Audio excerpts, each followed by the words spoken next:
This video we will see the order of the elements in a list, rather the index number. So what is the index number of the element 10? So to find the index number of the element 10, we can do the following. If I write down SPC list, it shows 10.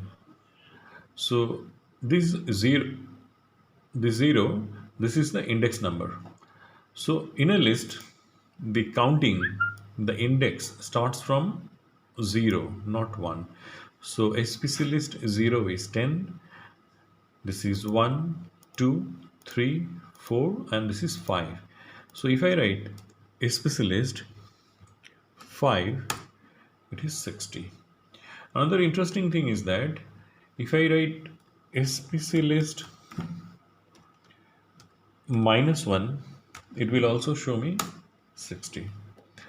So it means the numbering starts from here 0, 1, 2, 3, 4, and 5, and here it will be -1, -2, -3, -4, -5, -6.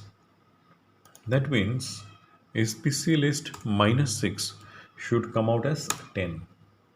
So we can try this thing.